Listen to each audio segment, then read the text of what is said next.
बाबा जी की प्यारी सात संगत जी, राधा स्वामी जी। आज की ये साखी एक ऐसे बादशाह की है जिसने पूर्ण गुरु की तलाश में दुनिया का कोई कोना नहीं छोड़ा। ऐसे ही एक बार बुखारा के बादशाह को परमार्थ का शौक चढ़ा और वो फकीरों की खोज में रहने लगा। परमार्थ के मार्ग पर मोह माया से दूरी बनानी पड़ती है, लेकिन बादशाह ने अपनी ऐशो आराम की जिंदगी को जीना नहीं छोड़ा। उसकी सेज 1.25 मन फूलों से तैयार होती थी। एक दिन उसे अपने महल पर एक आदमी घूमते दिखा। बादशाह ने पूछा, कौन हो भाई, और मेरे महल की छत पर क्या कर रहे हो? तो उसने कहा, मैं चरवाहा हूँ राजा साहब। बादशाह ने पूछा, तो महल के ऊपर क्या कर रहे हो? तो वो आदमी कहने लगा, मेरी बकरी खो गई है। तो बादशाह ने कहा, बकरियां भी कभी महलों की छत पर आती हैं क्या? आदमी बोला, परमात्मा भी कभी 1.25 मन फूलों की सेज पर आते हैं क्या? इतनी बात कहकर वह गायब हो गया और बादशाह बेहोश हो गया। जब उसे होश आया तो उसकी सोच बदल गई और परमात्मा की तलाश में अपने मुल्क के फकीरों के पास जाने लगा। लेकिन तसल्ली ना हुई। कई जगह भटका, लेकिन कोई ऐसा संत ना मिला जो उसे परमात्मा से मिला सके।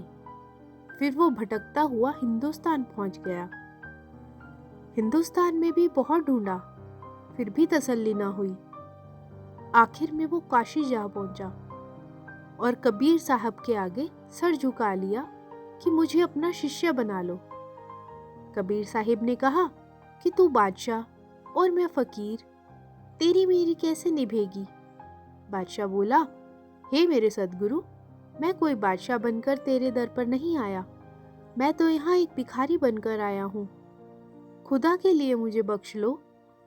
कबीर साहिब जी की पत्नी को बादशाह पर तरस आ गया और उन्होंने सिफारिश की तो कबीर महाराज जी ने उसे रख लिया।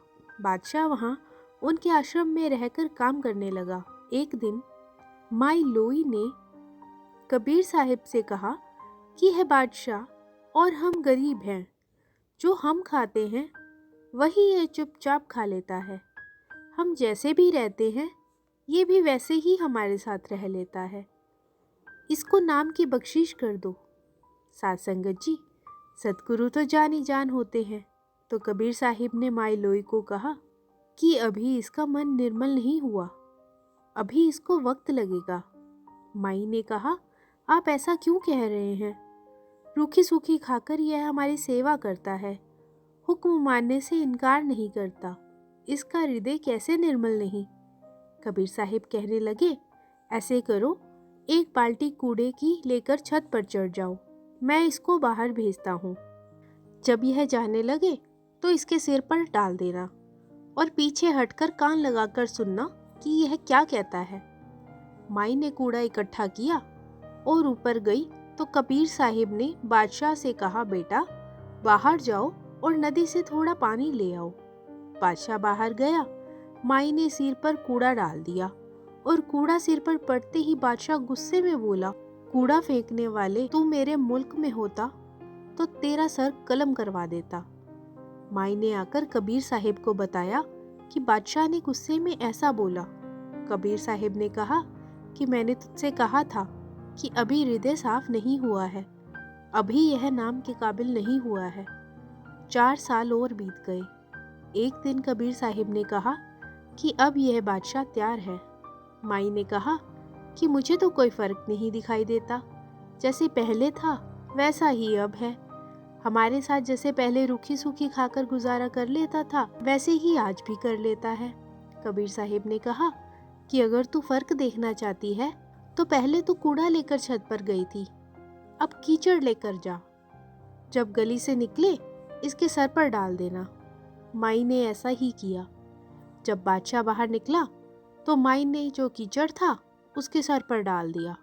बादशाह बहुत खुश हुआ। उसका मुंह कीचड़ से काला हो गया।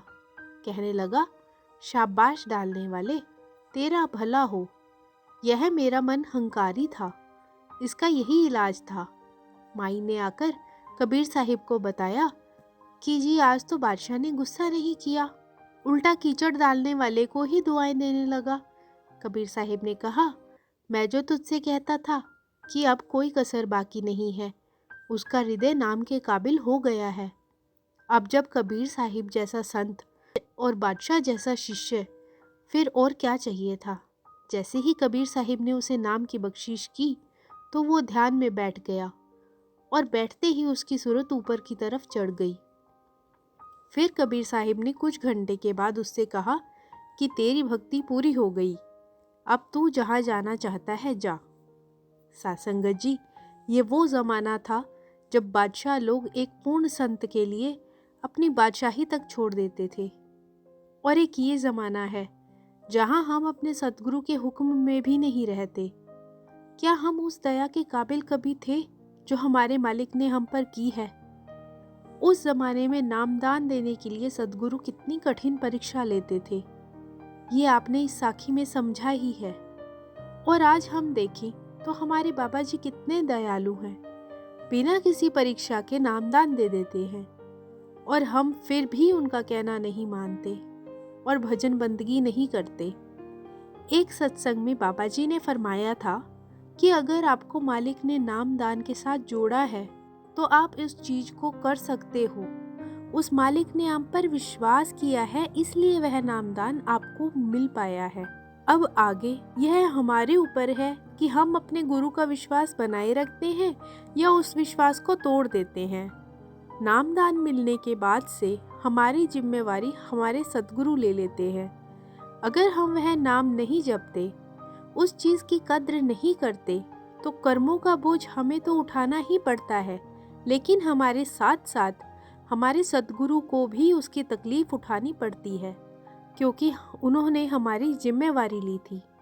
बाबा जी कहते हैं कि सिर्फ कोशिश करना हमारे हाथ में है, फल आगे मालिक की मर्जी से ही मिलता है। हमें सिर्फ उसके हुक्म का पालन करते हुए सिमरन के लिए बैठ जाना चाहिए, वह मालिक मेहर ज़रूर करेगा। हमें इस बात को समझना चाहिए कि नाम से बड़ी दौलत दूसरी कोई नहीं है। ये दौलत नाम के रूप में हमें बिना कुछ किए ही मिल गई है। अब हमें इस दौलत को भजन सिमरन के सहारे दुगना तिगुना करना है, और इससे भी ज़्यादा करना है, जिससे ही हमारा पार उतारा हो सके। सासंगत जी, यह साखी आपको अच्छी लगी हो तो कमेंट बॉक्स में राधा स्वामी जी लिखना ना भूलें। वीडियो को लाइक, शेयर और चैनल को सब्सक्राइब करना मत भूलिएगा। राधा स्वामी जी।